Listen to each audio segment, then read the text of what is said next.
안녕하세요. OBC 하나님의 성품을 또 여러분들과 같이 공부하게 될 김상수 목사입니다. 여러분들은 이제 오늘부터 8주 동안 저와 함께 하나님을 알아가는 지식에 대해서 또 함께 여행하고 또 함께 공부하게 될 것입니다.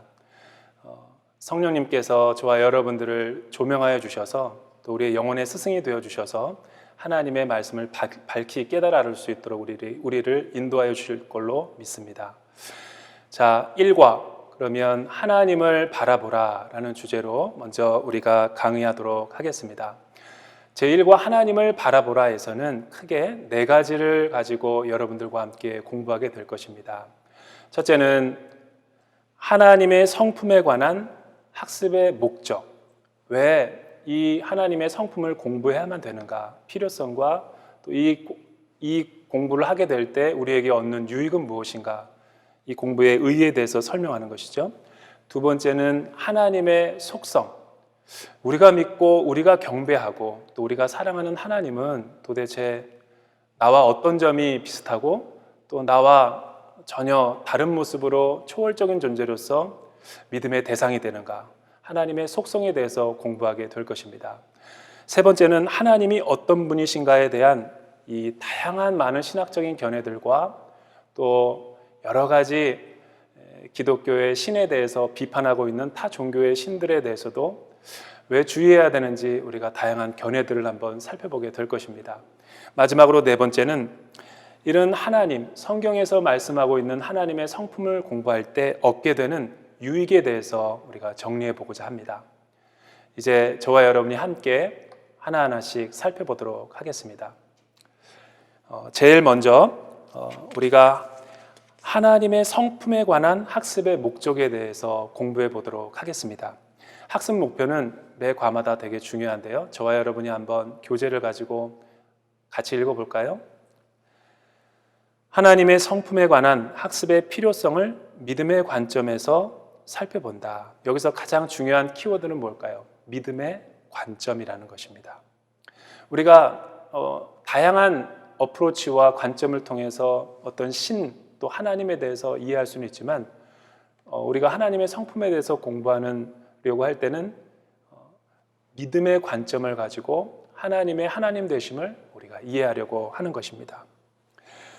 이 조직신학에서는 이 하나님의 성품에 대해서 신론이라고 해서 우리에게 가르쳐주고 있습니다.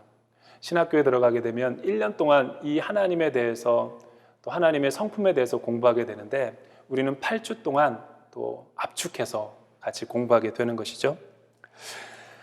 때로 어떤 분들은 그런 질문을 할 때가 참 많은 것 같아요. 내 신앙생활은 참 좋은데 이 신학적인 어떤 이 교리나 공부를 하게 되면 내가 아는 그 하나님에 대한 지식마저도 다 사라져 버리는 것 같다. 이렇게 말하는 분도 제가 보았습니다. 또 제가 아는 어떤 신학생은 신학교에 처음 입학해서 정말 열정과 패션을 가지고 들어갔는데 처음에 들어갈 때는 뜨거운 마음으로 가지고 시작했는데 선지동산을 마치고 또 졸업할 때는 가슴이 냉랭하고 식어졌다라는 이야기를 제가 들어본 적이 있어요. 물론 저도 그랬지만 신학을 좀 더 공부해 보니까 저는 그것이 잘못된 생각이라는 것을 알게 되었습니다. 왜냐하면 하나님을 우리가 알아가는 방법은 나침판과 지도를 가지고 하나님을 알아가는 방법이 있다고 생각합니다. 성경은 우리에게 나침판으로도 가르쳐 주지만 성경은 때로는 이 지도처럼 우리가 하나님을 알아갈 수 있게끔 교리적인 공부를 통해서 한 걸음 한 걸음 알아갈 수 있게 하는 것이죠. 여러분 어디를 여행한다고 했을 때 사막 같은 곳에는 지도보다는 나침판이 편리하겠죠. 하지만 고속도로라든가 일반적으로 우리가 세계 여행을 할 때 나침판보다는 딱딱하기는 해도 이 자세한 거는 나타나지는 않아도 이 지도가 얼마나 용이하고 편리한지 우리가 다 알 수 있잖아요. 그것이 바로 교리는 딱딱하고 재미없고 때로는 지루해요. 하지만 이 신앙의 우리 대믿음의 선배들이 쌓아오고 고민해보고 하나님을 지식을 더 깊이 열망하면서 해석해놓고 다다르려고 했던 그 거룩한 열망을 우리가 공부할 때 그걸로 디딤돌을 해서 더 깊은 하나님에 대한 목마름과 만족을 채우게 되는 것이죠. 자, 그러면 하나님에 관한 공부가 왜 중요합니까? 이 질문을 우리가 먼저 답해야 되겠습니다. 하나님에 대한 공부가 왜 중요합니까? 우리 교재에 보면은 그렇게 나와 있어요. 영적으로 하나님을 만나고 풍성한 삶을 누리기 위해서는 반드시 하나님의 지식을 알아야 된다라고 설명합니다. 왜냐하면 하나님을 모르게 되면 성경적으로 올바른 믿음을 가질 수 없으며, 또 믿음이 없게 되면 당연히 그리스도인의 삶을 사는 것이 어렵기 때문이겠죠. 성경에서도 로마서 1장 17절에 이렇게 나타나고 있습니다. 오직 의인은 믿음으로 말미암아 살리라 함과 같으니라. 그리스도인이라면 믿음으로 살아가는 사람들이죠. 고린도후서 5장 7절은 이렇게 말합니다. 우리가 믿음으로 행하고 보는 것으로 행하지 아니함이로라 라는 것이죠. 여러분, 우리가 믿음으로 행하고 보는 것으로 행하지 아니하리로다 라는 말을 우리가 주의할 필요가 있어요. 어떻게 하면 우리가 조금 더 하나님께로 더 가까이 나아가는 믿음을 갖게 될 수 있는가? 어떻게 하면 조금 더 이 고차원적인 깊은 큰 믿음을 가질 수 있을까? 그것은 믿음의 정의를 올바로 이해할 때만 깨달을 수가 있는 것입니다. 믿음은 어떤 것이 the fact, 사실이라고 마음으로 동의하는 것이라고 히브리서 기자는 말합니다. 믿음은 바라는 것들의 실상이요 보지 못하는 것들의 증거라고 우리에게 말하고 있지 않습니까? 우리가 하나님을 믿는다라고 했을 때 그 믿음의 뜻은 어떤 믿음의 대상을 의미하는 것이고 인격적인 대상을 우리에게 나타내고 있는 것이죠. 그래서 그때 믿음은 신뢰이고 인격과 인격이 만나서 더 깊은 친밀한 사랑과 교제 가운데 서로 깊은 관계성을 맺고 있는 것을 성경에서는 믿음이라고 말합니다. 그 대상을 알아가는 과정이 이 하나님의 성품의 과정이고, 또 그때 믿음은 하나님을 더 깊이 알게 되고 신뢰를 갖게 되면 우리의 가치관과 생활 전반적인 패턴에 코페르니쿠스적인 혁명을 일으켜서 완전히 삶을 송두리째 변화시켜버리는 것이죠. 우리가 몸은 이 세상에 살고 있지만 하나님 나라를 믿는 순간 하나님의 나라가 우리의 영혼의 혁명을 일으켜서 완전히 이 몸은 이 세상에 있지만 하나님 나라를 신뢰하며 믿으며 따라가는 것처럼 영혼의 전복 사건이 일어나는 거죠. 따라서 믿음의 대상인 하나님을 더 신뢰하기 위해서 우리는 반드시 하나님의 지식을 공부해야만 된다라고 성경은 이야기하고 있습니다. 하나님을 모르게 되면 우리는 곁길로 갈 수 있죠. 사입이나 이단에 빠질 수도 있고, 하나님은 또 하나님에 대한 올바른 믿음을 가질 수 없기 때문에 우리는 하나님을 오해하게 되고, 하나님을 오해하게 되면 하나님을 이해할 수 없는 것이죠. 그래서 하나님은 우리를 올바른 길로, 하나님을 잘 섬기고 올바로 믿게 하기 위해서 성경 말씀과 그분의 아들이신 예수 그리스도의 사건과 또 성령님을 통해서 우리에게 나타내시고 계시한다라고 성경은 우리에게 이야기하고 있습니다. 하나님의 성품 과목을 우리가 배우게 될 때 이 특별한 이 목표와 타겟이 명확하게 있죠. 크게 세 가지가 있습니다. 첫째는 하나님에 대한 올바른 성경적 진리를 알아갈 수 있다. 두 번째는 하나님의 성품 공부를 하게 되면 매일의 삶 속에서 하나님은 어떤 분인가 나의 삶에서 체험할 수 있다는 것이죠. 마지막으로 세 번째는 내 안에 하나님의 성품, 제자훈련과 영성훈련을 통해서 하나님을 더 깊이 알아가게 되고 그것이 나의 삶에 영향을 미쳐서 영적인 성품, 그리스도의 성품을 닮아갈 수 있게 된다는 것입니다. 그래서 결론적으로는 우리가 유한한 존재라서 무한하신 하나님을 다 이해할 수는 없어요. 그러나 하나님을 올바로 믿음 안에서 알 수는 있다라는 것이죠. 이 하나님의 성품 제일 첫머리에 나오는 호세아서 6장 3절을 보면 오라 우리가 여호와를 알자, 힘써 여호와를 알자라고 할 때 그 알다라는 단어는 인포메이션을 우리에게 가르쳐주는 정보적인 알을 의미하는 것이 아닙니다. 이때 믿음은 관계적인 믿음을 의미하는 것입니다. 부부가 모르는 상황에서 사랑하게 되어 만나고 연애하다가 가정을 이루게 되면 함께 동거하게 되면서 사랑과 교제를 나누면서 더 깊은 친밀한 사랑을 나누게 되는 거죠. 그래서 그 두 사람의 관계는 관계적인 알무로 서로 알고 있다라고 말할 수 있는 것입니다. 바로 히브리서의 야다, 알다라는 단어, 또 헬라어의 에피기노스코라는 단어는 그런 관계적인 알을 우리에게 말해주고 있는 것입니다. 저와 여러분들에게도 잘 알려지고 또 세계적인 복음주의 학자인 J.I. 패커라고 하는 유명한 신학자가 있죠. 이 신학자가 하나님을 알아가는 지식이라는 Knowing God이라는 유명한 책을 써서 선풍적인 인기를 끌었죠. 이 책의 핵심 골자는 뭐냐면 하나님의 지식을 우리의 실천적인 삶에 적용할 때 비로소 우리는 믿음의 풍성한 삶을 누릴 수 있다라고 말하고 있습니다. 아주 적절한 표현이 아닐 수가 없습니다. 자, 그렇다면 이제 두 번째 스텝으로서 하나님의 속성에 대해서 우리가 살펴보고자 합니다. 하나님은 어떤 성품과 구체적으로 어떤 속성을 가지신 분이십니까? 라고 우리가 물을 수 있는데 먼저 이 과의 학습 목표를 한번 살펴보도록 할까요? 학습 목표 2에 나와 있는 그 박스에 보면 우리 같이 한번 읽어보죠.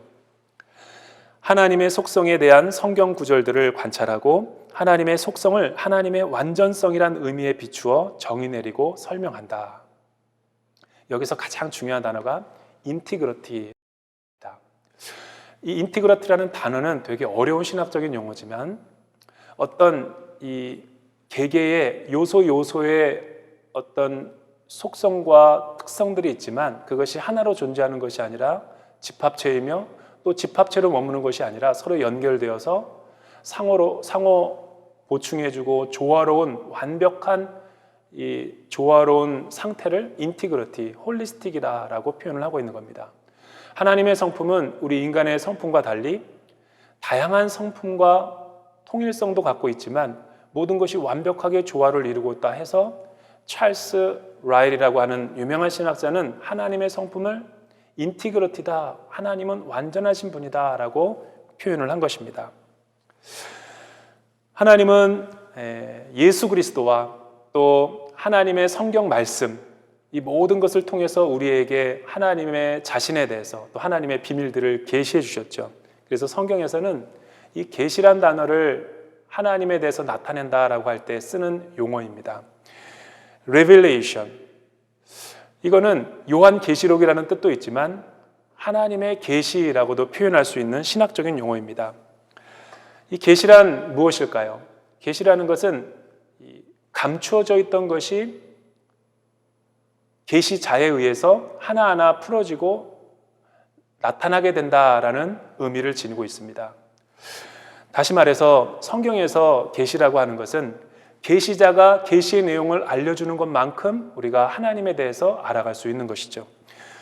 예를 들어서 저와 여러분들은 이제 오늘부터 해서 저와 8주 동안 만남의 또 교육을 갖게 되고 이 교제와 관계성을 통해서 우리는 조금 더 가까워지고 하나님을 통해서 알아갈 수 있게 되는 거죠.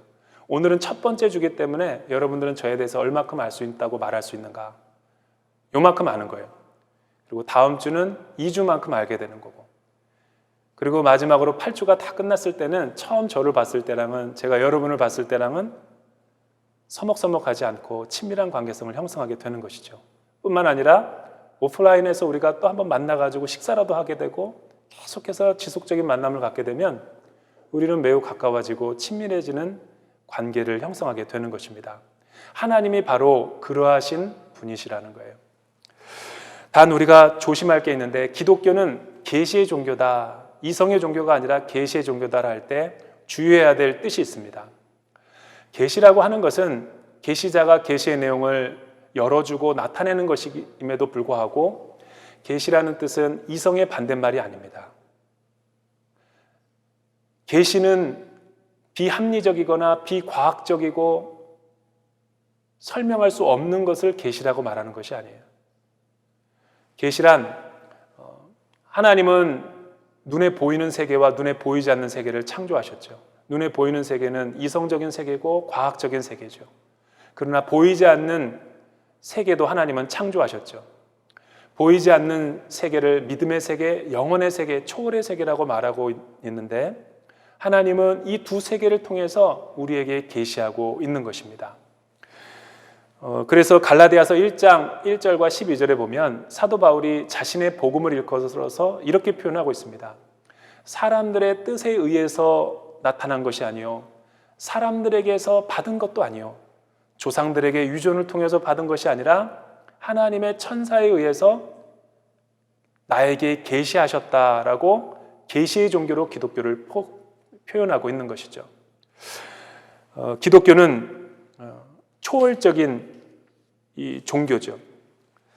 그래서 우리는 기독교를 표현할 때 계시의 사건, 하나님이 나에게 나타나시고 체험하게 하셔서 내가 하나님을 알게 됐다라고 표현하기도 합니다.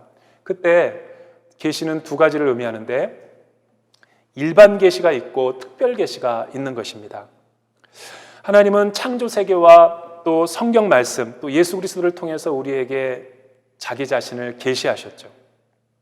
그래서 어떤 신학자가 말하기를 하나님은 두 개의 성경을 갖고 있다. 사도 바울이 로마서에서 말씀하고 있는 것처럼 눈에 보이는 이 우주 만물을 창조하셨고 그걸 통해서 우리에게 신의 성품을 드러내셨다. 두 번째는 이 특별 계시, 십자가의 사건과 예수 그리스도를 통해서 성령님이 이 말씀을 깨닫게 하셔서 우리에게 하나님의 하나님 되심을 나타내시는 특별 계시의 사건이 있는 거예요. 일반 계시를 통해서 신의 성품을 다할 수 없는 것이고 특별 계시를 통해서 하나님을 다할 수 있지만 자연 계시가 더해진다면 더 풍성한 의미에서 하나님의 성품을 이해할 수 있게 되는 것이죠. 오늘 우리 교재에 나타나 있는 것처럼 교재에는 이 하나님의 성품을 이 수정구슬로 표현하고 있어요. 수정구슬이 빛의 조명을 받을 때 움직이는 각도에 따라서 다른 면이 보이고 다른 아름다움이 보이듯이 저는 이것을 다이아몬드로 비유하고 싶어요. 입체적인 다이아몬드 반지가 있지만 어느 각도에 비추느냐에 따라서 아름다움이 또 다른 차원에서 나타났듯이 하나님의 성품도 다양한 성품이 있지만 그 성품들이 다양성과 통일성을 이루면서 하나님의 성품을 조화롭게 우리에게 계시해주고 있는 것이죠. 그래서 찰스 라일리는 한마디로 하나님의 성품은 완전성으로 표현할 수 있다라고 우리에게 말씀하고 있습니다. 즉 어떤 요소 성품 하나하나가 서로 독립적이거나 우열을 나타내는 열등한 것을 나타내는 것이 아니라 사랑과 공의와 정의와 심판과 긍휼과 자비와 모든 것들이 개별적이지만 완벽한 통일성과 전체성을 가지면서 하나님의 성품을 우리에게 나타내고 있다라고 설명을 하고 있습니다. 그래서 우리가 이 자막의 그림을 통해서 보게 되면 하나님의 성품은 크게 인간이랑 어떻게 공통점이 있고 다른 점이 있는가? 공유적 속성이 있고 비공유적 속성이 있다라는 것입니다. 여러분, 하나님은 무한하시고 불변하신 분이고 또 영적인 존재이기 때문에 영원하신 분이시죠. 그분에게는 우리에게는 없는 이 영원한 불변적이고 무한한 이 비공유적 속성을 가지신 하나님이세요. 그러나 하나님이 하나님의 형상을 가지고 우리를 창조하셨을 때는 비공유적 속성으로만 우리를 창조하신 것이 아니라 구별되기도 하지만 우리에게 있는 동일한 성품도 하나님이 우리에게 심어주셨다는 거죠. 예를 들어서 진실하신 그 하나님의 성품, 거룩과 의에 대한 사모하는 마음이 있는 것, 지혜, 또 어떤 존재하는 그런 하나님 안에서의 그런 능력, 또 사랑, 이런 모든 것들은 우리 사람 안에도 같이 공유될 수 있고 내 안에서도 발견될 수 있는 하나님의 속성이자 성품이라는 것이죠. 따라서 이 두 가지가 조화롭게 공존하면서 서로 입체적이지만 사랑, 공의, 자비, 심판, 장엄, 위대, 거룩한 것이 단면적이지도 않고 통합적이지만 그것은 부족함이 어떤 결핍이 있는 것이 아니라 완벽한 하나님의 성품을 이루고 있기 때문에 하나님의 성품을 인티그리티다라고 표현하고 있는 것입니다. 그래서 신앙생활 하다가 보면 어떤 분들은 그런 질문을 할 때가 있어요. 성경을 읽다 보면, 성경을 공부하다 보면 깨달아지는 것도 있고 이성적으로 납득이 될 만한 것도 있는데 이해가 되지 않고 무슨 말인지 도대체 모르겠다. 하나님은 이해할 만하면서도 하나님이 이해가 안 갈 때가 참 많다. 그렇게 질문하시는 분도 많이 봤어요. 여러분, 우리가 아까 전에 제가 여러분들에게 얘기했듯이 하나님이 만드신 이 세계는 눈에 보이는 세계와 눈에 보이지 않는 세계로 존재한다고 그랬어요. 이성의 판단을 가지고 이 믿음의 세계를 우리가 규정할 수는 없는 것이고, 오히려 초월적인 믿음의 세계가 이성의 세계를 지배할 수가 있는 것이죠. 우리가 이성적으로 하나님을 공부할 때 만족이 있고 기쁨이 있을 수 있지만, 이성적으로 납득이 안 가도 하나님의 말씀에 순종을 할 수 있는 것이죠. 왜냐하면 하나님을 우리가 이해하기 위해서 믿는 것이 아니라 믿기 위해서 이해하기 때문에 그런 거예요. 그래서 성경 66권에 나타난 하나님은 굉장히 신비롭고 광대하시고 초월적이고 우리와 전혀 다른 배타적인 모습을 가지신 거룩하신 하나님이시라는 거예요. 가끔 신앙생활 하다가 지나치게 이성 중심의 사고를 하시는 분들이 있을까 봐 제가 우려의 말씀을 드리는 겁니다. 우리가 독도를 예를 들어서 말할 때, 독도라는 것은 몇 개의 섬으로 구성된 수면 위의 섬을 말하는 것이 아니라 수면 아래 부분에 보면 엄청난 광물로 구성된 여의도의 7.8배나 되는 면적이 있다고 그래요. 여러분, 만약에 우리가 독도를 본다고 할 때 수면 위에 눈에 보이는 부분만 본다면 빙산의 일각만 보고 있는 것이죠. 마찬가지예요. 하나님에 대해서, 또 이 세계에 대해서 바라보는 세계관이 눈에 보이고 과학적이고 이성적인 이 가치로 접근하고 추구하는 것도 되게 중요한 것이지만, 우리가 그렇게 설명이 안 된다 할지라도 불가지론이나 회의론이나 무신론에 빠질 필요가 없이 믿음으로 하나님을 더 깊이 친밀한 교제를 통해서 알아갈 수 있는 것이죠. 그래서 이 8주 동안 저와 함께 공부하면서 광대하시고 크신 하나님을 더 깊이 이해하는 시간이 될 수 있기를 주님의 이름으로 축복합니다. 감사합니다.